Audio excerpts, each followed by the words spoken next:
ठाकुर जी से प्रेम हो जाए तो और किसी महफिल में जाने का कि फुर्सत नहीं मिलेगी। बेवफा दुनिया जब पूछेगी आपसे कि आजकल क्या हो गया, बहन दिखती नहीं हो, तब तुम्हें उनको बताने के भी फुर्सत नहीं मिलेगी। परंतु भक्ति, उस भक्ति को पुष्ट करना पड़ेगा।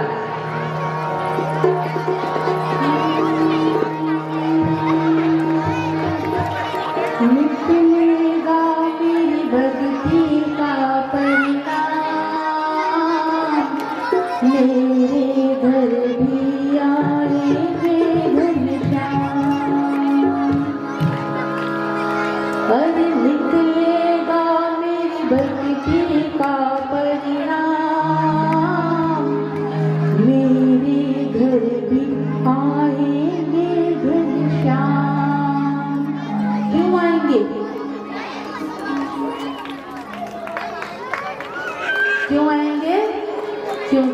पता है। मैं भी प्यासी हूँ, हरिदासी हूँ, मैं भी प्यासी हूँ, हरिदासी हूँ। राधा जो दिखा संग खासी हूँ, राधा जो दिखा संग खासी हूँ। सुनकर प्रभु देव न लाएंगे। राधे राधे बोल श्याम आएंगे, आएंगे श्याम आएंगे। राधे राधे बोल श्याम आएंगे, आएंगे श्याम आएंगे। राधे राधे बोल श्याम आएंगे, आएंगे श्याम आएंगे। राधे राधे बोल श्याम आएंगे, आएंगे श्याम आएंगे। राधे राधे बोल श्याम आएंगे, आएंगे श्याम आएंगे। श्री राधे राधे बोलो श्याम आएंगे, आएंगे श्याम आएंगे। राधे राधे बोल श्याम आएंगे, आएंगे श्याम आएंगे। बरसाना कहाँ दूर है, अरे वृंदावन कहाँ दूर है। बरसाना कहाँ दूर है, अरे वृंदावन कहाँ दूर है। सब तेरी नजर का कसूर है। राधे राधे बोल श्याम आएंगे, आएंगे श्याम आएंगे। श्री राधे राधे बोलो श्याम आएंगे, आएंगे श्याम आएंगे। राधे राधे बोल श्याम आएंगे, आएंगे श्याम आएंगे। श्री राधे राधे बोलो श्याम आएंगे, आएंगे श्याम आएंगे।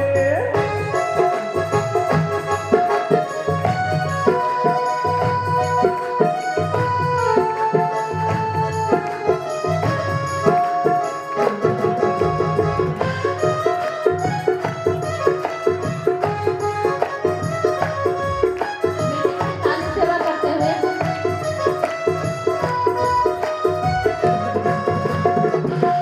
भगवान हर किसी को नहीं चुनते हैं। यहाँ इस जगह, इस कॉलोनी में, यहाँ की कुल आबादी कितनी होगी? जितने आए हैं इससे तो ज्यादा ही होगी आबादी। परंतु भगवान जिसको चुनते हैं वही यहाँ तक पहुँचते हैं। आप लोगों को भगवान ने चुना है। लाखों में किसी एक को चुनते हैं, अंदर की आवाज को सुनते हैं। अरे लाखों में किसी एक को चुनते हैं, अंदर की आवाज को सुनते हैं। याद कर, फरियाद कर, सब याद कर, सब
श्याम आएंगे, आएंगे श्याम आएंगे, राधे राधे बोल श्याम आएंगे, आएंगे श्याम आएंगे, राधे राधे बोल श्याम आएंगे, आएंगे श्याम आएंगे।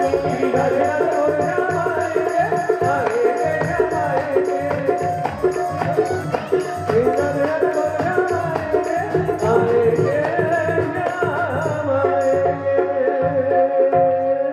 बोले श्याम सुंदर सरकार की।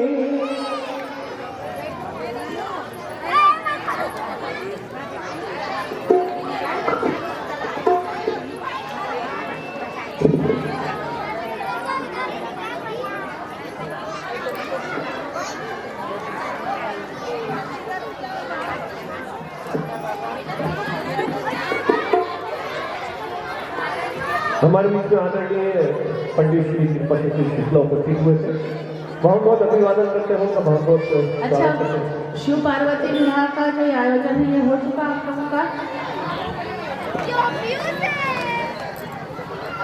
तो शिव पार्वती को अब बचे हैं क्या और माताएं? ये भजन इसीलिए इतनी देर तक क्योंकि तुम लोग जैसे उठा पटक यहाँ वहाँ जा रही थी, ऐसे में मैं कथा नहीं बोल पाऊंगी। शांत चित्त होकर बैठोगे तभी मैं प्रसंग बता पाऊंगी। बताओ हो गया? तो इनको दोनों को यहाँ से उठा दो, नहीं घर जाने दो इनको। अब जब से तो तुम लोगों ने बीच में शिव बोले रो रहे बोल के बीच में कथा विश्राम करके कार्य करवाया है, तो अब आगे की कथा के सब कथा में प्रवेश कर ले। आज मुझे आप लोग आधे घंटे का समय और दो तो तृतीय दिवस की कथा विश्राम की ओर में पहुंचा दूंगी। आरती आधे घंटे बाद आरती करवाऊंगी।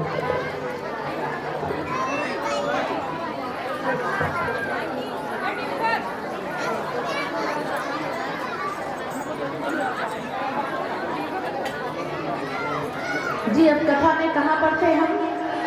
मनु शत्रुपा के, है ना? हाँ वहीं पर थे। याद है किसी को? भूल रहे राधे राधे का वरा अवतार हो गया था। मनु शत्रुपा के 5 संतानों के विषय में विचार किया बताया गया था। अब मनु शत्रुपा के वंशों का वर्णन होगा आगे की कथा में। तो वो जब वंशों का वर्णन होगा तो उसमें सब बाकी सब जो कुछ नहीं कर रहे हैं वो कथा की ओर ध्यान दे। सामने मेरी तरफ देखो।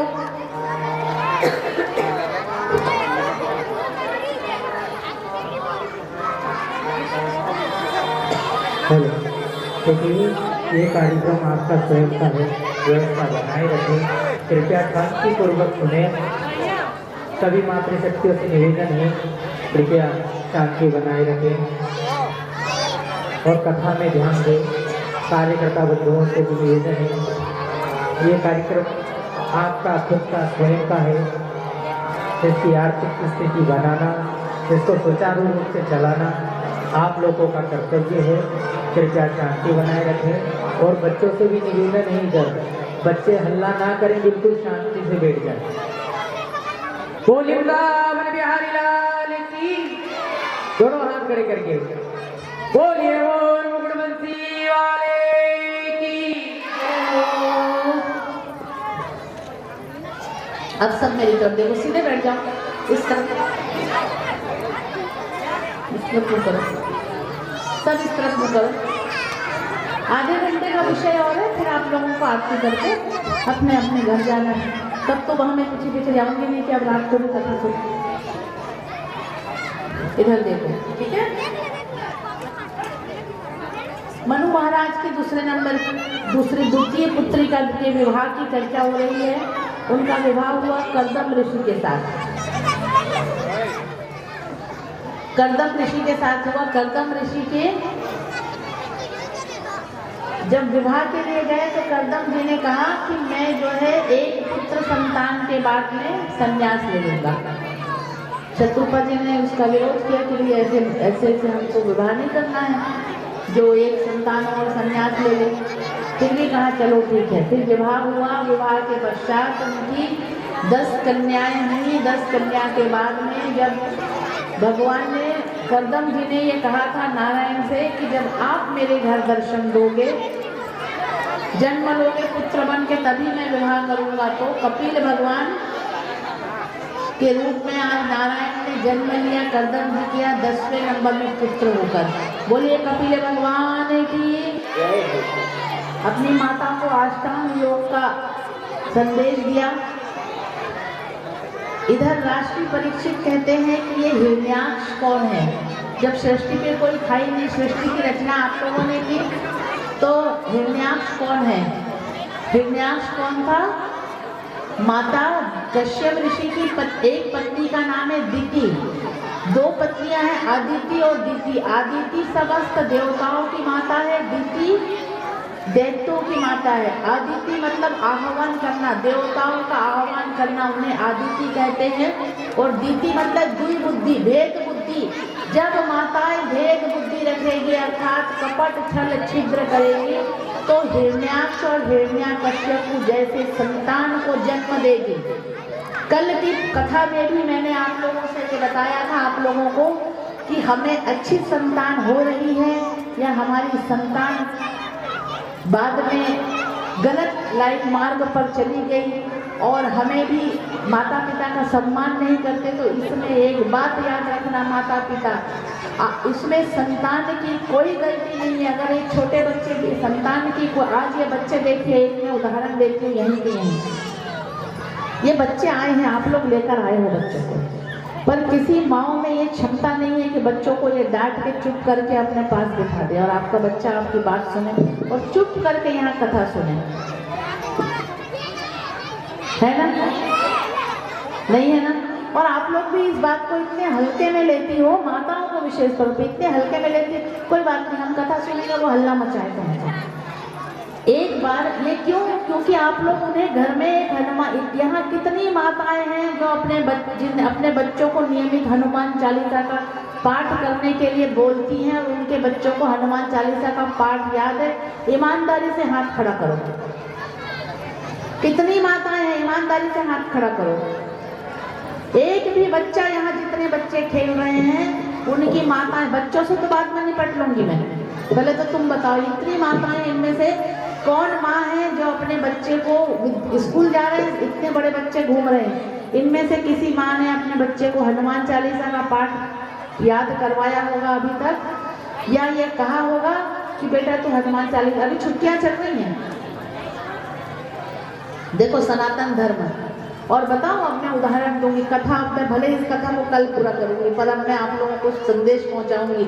आपको मालूम है जितने बड़े बड़े ये बच्चे घूम रहे हैं, इतने बड़े दिन मुसलमान का बच्चा होता है, मदरसा जाता है, फिर हम सनातन धर्म को बचाने की बात करते हैं। बताओ, जवाब दो मुझे वहां से, हम किस मुख से सनातन धर्म को बचाने की बात करते हैं? इतने बड़े बच्चे, इतना बड़ा बच्चा, ज्यादा मत देखो, मुस्लिम संख्या में गलत बोल रही हूँ, मुस्लिम जहाँ पे जो मुस्लिम एरिया है वहाँ पर जाकर देखो, ये जिनसी जहाँ से कभी हम वहाँ से निकलते हैं तो मुझे उतनी जानकारी है कि शुक्रवार के दिन वहाँ का बच्चा और ऐसे नहीं आएगा, बकायदा उनकी वेशभूषा में आएगा। हमारे यहाँ तो सनातन धर्म बोले पैजामा कुर्ता पहनने को, और कल कथा में जो भी आएगा पैजामा कुर्ता पहन कर आएगा। कल के बाद 3-4 दिन, गलत नहीं बोल रही हूँ, हर बार बोलती हूँ मैं, आना ही चाहिए आप लोगों को। हम पैंट शर्ट पहन के कथा में बैठ जाते हैं। तो इस प्रकार अब आप बोलो, मुझे समझाओ, मुझे ही वहां से जवाब दो, हम सनातन धर्म बचाने की बात क्यों कर रहे हैं? इसलिए कर रहे हैं, किस दम पे कर रहे हैं? खाली नारे लगाने के लिए, खाली राजनीति करने के लिए? कुछ नहीं हो रहा है, सिर्फ राजनीति हो रही है। इसीलिए हम सनातन धर्म बचाने की बात कर रहे हैं। जब हमारे इन बच्चों को एक हम हनुमान चालीसा, जो मुश्किल से 2-2.5 मिनट में होता है, कितनी देर में, 2.5 मिनट में पढ़ ले बच्चा, तो 2.5 मिनट का समय नहीं है हमारे बच्चों को याद करवाने का। इसीलिए मेरा आप लोगों से निवेदन है कि बच्चों को सनातन धर्म का ज्ञान दे। हनुमान चालीसा, अभी नवरात्रि चल रही है, दुर्गा चालीसा का पाठ करवाए, कितना सरल है। दुर्गा चालीसा यहाँ सबको पढ़ना आता है? नमो नमो दुर्गे, यहाँ पढ़ना नहीं आता क्या? नमो नमो दुर्गे सुकरी, नमो नमो दुर्गे दुखरनी, ये आता है? ये पढ़ो, आप लोग पढ़ो और बच्चों को भी पढ़ाओ। कम से कम नवरात्रि के 9 दिन आप अपनी बच्चियों को, अपने छोटे बच्चों को बिठाओ और बोलो आपको नवरात्रि का समय चल रहा है, आप दुर्गा चालीसा का पाठ करो। जो आप बच्चों को, ये आपके लिए है, आप समाज को कुछ दो या ना दो, पर आप बच्चों को अच्छे संस्कार दोगे तभी तो आपका बुढ़ापा वृद्धाश्रम में नहीं जाओगे। समझ गए? वृद्धाश्रम में जाने से बचना है तो बच्चों को हनुमान चालीसा और दुर्गा चालीसा पढ़ाओ, गायत्री मंत्र का जप करवाओ, बच्चों को संस्कार दो, बच्चों को कथा सुनने की आदत डलवाओ। अभी अगर यहाँ अभी एक कार्टून मूवी हो जाए तो आपके बच्चे ऐसे हैं कि कार्टून फिल्म अभी दिखाने लगो ना तो ये बच्चे रात भर बैठे रहेंगे यहाँ पे, क्योंकि हम संस्कार यही दे रहे हैं ना, हम उनको खेलने से मना नहीं कर रहे हैं। मैं ये नहीं कह रही हूँ बच्चे पर हर चीज समझाओ सिखाओ, हर चीज का समय नियमित, वो समय भूल गए, तुम लोग खुद भूल गए, तुम्हारे माता पिता, तुम यहाँ आप अपने बच्चों को एक थप्पड़ मार के दिखा दो, आपका बच्चा कानून की बात सब जानता है, वो कि बाल संरक्षण केंद्र ये सब जानता है आपका बच्चा, हनुमान चालीसा पढ़ना नहीं जानेगा, गायत्री मंत्र पढ़ना नहीं जानेगा आपका बच्चा, सब नियम कानून जानता है। बच्चा आत्महत्या करने की धमकी देगा, पंखे में लटक सारी धमकी आपको दे देगा, पर काम की बात नहीं सुनेगा। वो समय भूल गए जब हमारे माता पिता हमको देते थे सूटी सूटी पे लात जूते, इतने खाते थे कि पैर में छाले छाले पड़, हम भी तो बने कि नहीं बने, उसी का नतीजा है जो आज हम बने हैं, हम और आप। अब हम ऐसे दिए चले जा रहे करे जा रहे हैं, तो फिर इसलिए हम आप लोग अपने माता पिता को भी वृद्धाश्रम छोड़कर नहीं आए हो, लेकिन जो अभी आप कर रहे हो ना तो आपका बच्चा छोड़ने जाएगा, और इसीलिए संतों को वृद्धाश्रम बनाने पड़ रहे हैं आप लोगों के संस्कार के कारण।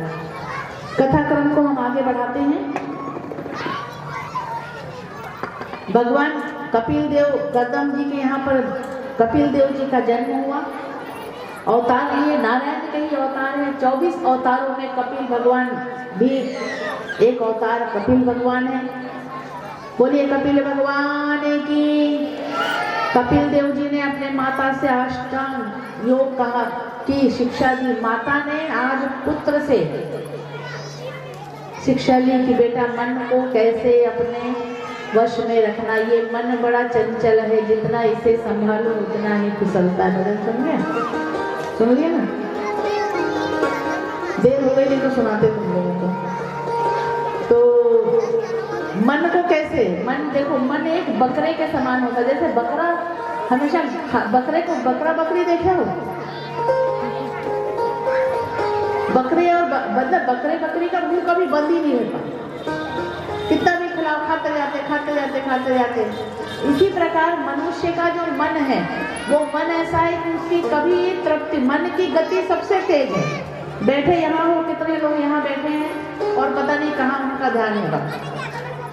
तो मन को संभाल के रखना है, उसके लिए क्या करना है। एक बार एक राजा थे, उन्होंने ये शर्त रखी कि इस बकरे को जो संतुष्ट कर देगा उसको मैं इनाम दूंगा।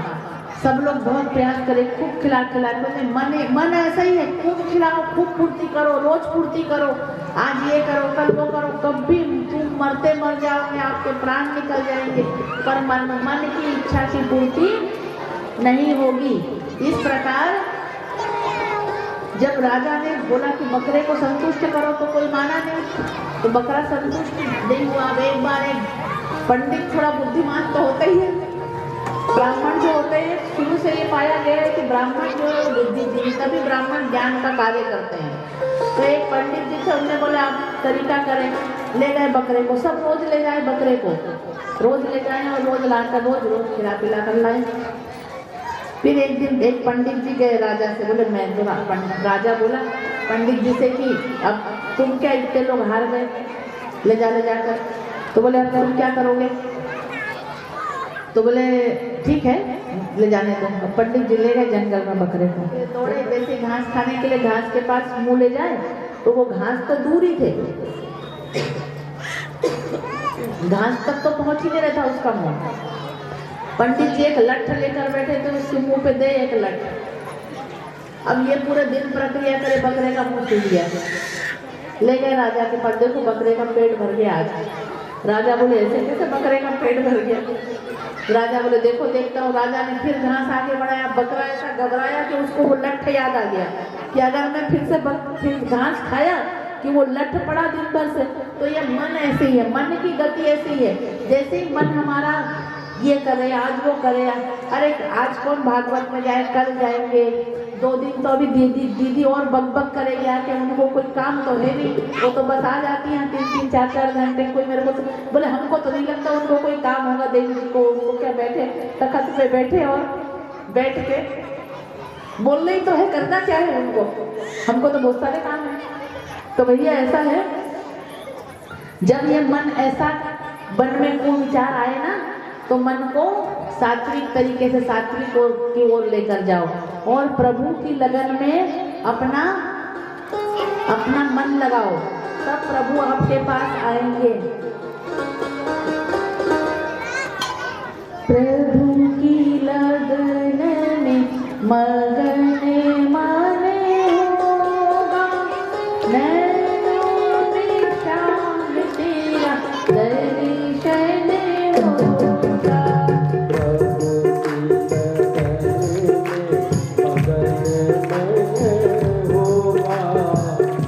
प्रभु की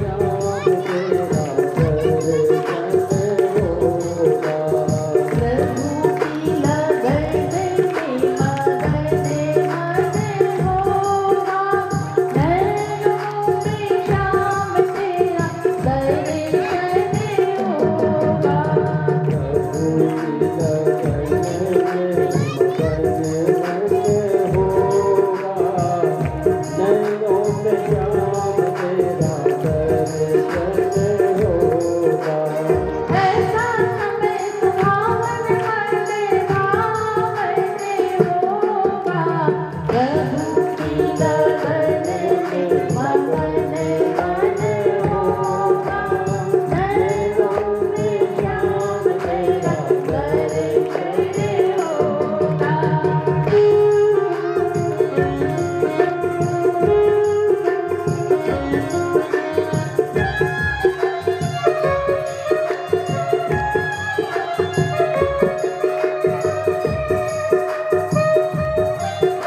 बोलिए राधा रानी सरकार की।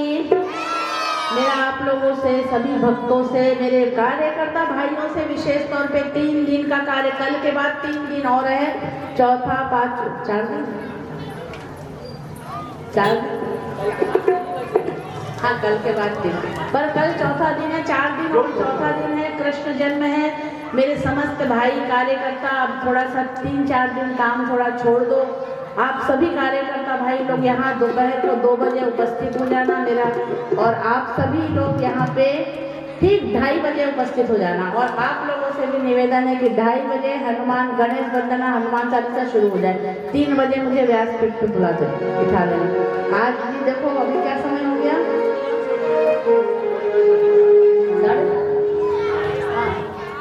मुझे कथा प्रारंभ करते करते 4:30 हो गया था। और कल तो कृष्ण जन्म है। कल सभी लोगों को ध्यान रखना है कृष्ण जन्म। हंस के मत डालो, कल सब 3 बजे, मुझे 2:30 बजे सब यहाँ, मैं भले कल 1 बजे से आके बैठ जाऊंगी, देखूंगी मैं कि आप लोग आ रहे हो कि नहीं आ रहे हो।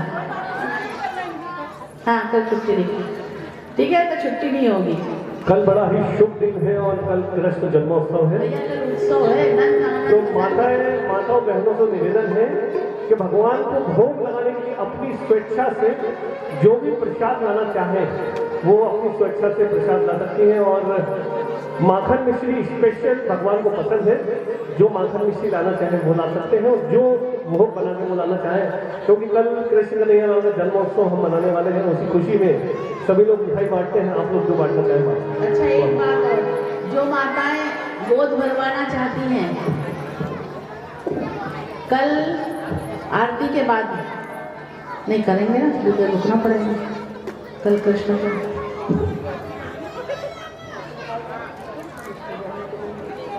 आखिरी दिन होता है, देखिए सुनिए, कल कृष्ण जन्म के बाद में, आरती के बाद में जो माताएं अगर गोद भरवाना चाहती हैं तो वो कल गोद भी भरवा सकती हैं, और फिर एक बार भरेंगे 7वें दिन, ठीक है, क्योंकि कल बाल गोपाल का जन्मदिन है।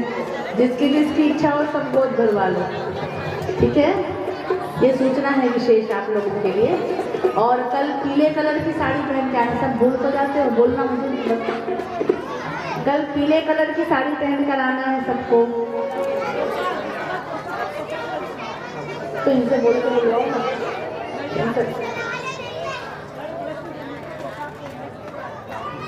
देखो एक काम की बात समझ लो, अपने बच्चों की शादी होती है, अपने परिवार की शादी हो तो अच्छे कपड़े पहन के जाते हैं ना।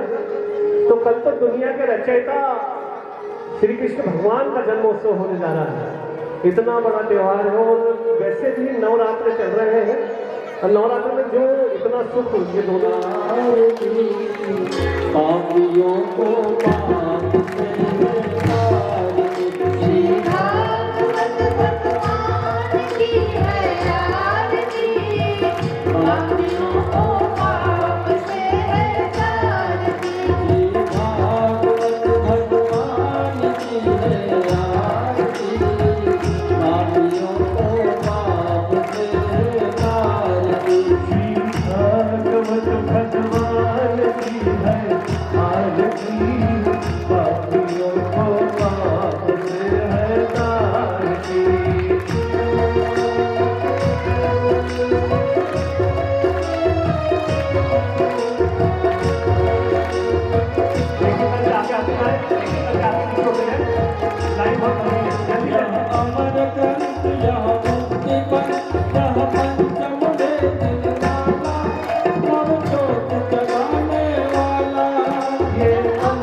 भगवान की है आरती, सखियों को बाप से है आरती।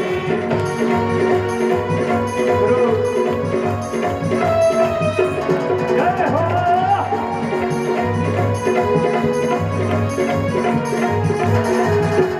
मधुर बोल जग मंत्र खोल, मार्ग बताने वाला, जिंदगी को बताने वाला। मधुर बोल जग मंत्र खोल, सन्मार्ग दिखाने वाला, जिंदगी को बनाने वाला। राम यही श्री राम यही, घनश्याम यही, राम यही घनश्याम यही, श्री राम यही, घनश्याम यही। प्रभु की महिमा की आरती। सर्वों को प्राप्त से है आरती, श्री भागवत भगवान की है आरती। सखियों को बाप से है आरती, भागवत भगवान की है आरती। सखियों को बाप से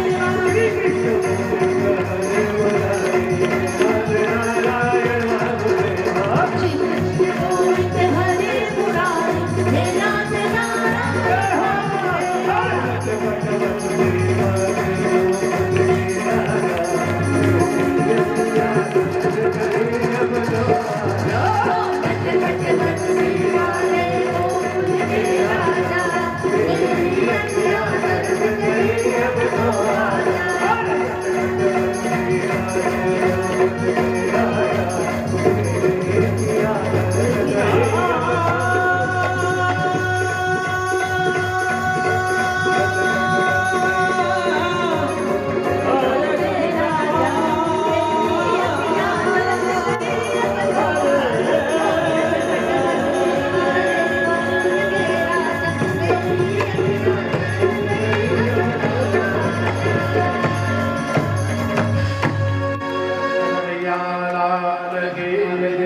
तन्नो दुर्गा प्रचोदयात्। नन्दनन्दनाय विद्महे यशोदानन्दनाय धीमहि तन्नो कृष्णा प्रचोदयात्। नानासुगन्धिपुष्पाणि यथा कालोद्भवानि च पुष्पाञ्जलिर्मया दत्ताङ्गहानां परमेश्वरं मन्त्रपुष्पाञ्जलिं समर्पयामि। गजानन्द भगवान की जय, अम्बे मात की जय, अन्नपूर्णा मैया की जय, महाकालेश्वर भगवान की जय, हनुमान जी महाराज की जय, व्यास जी महाराज की जय, भागवत महापुराण की जय, सद्गुरुदेव भगवान की जय। नमः पार्वती पते हर हर महा। बोलो कृष्ण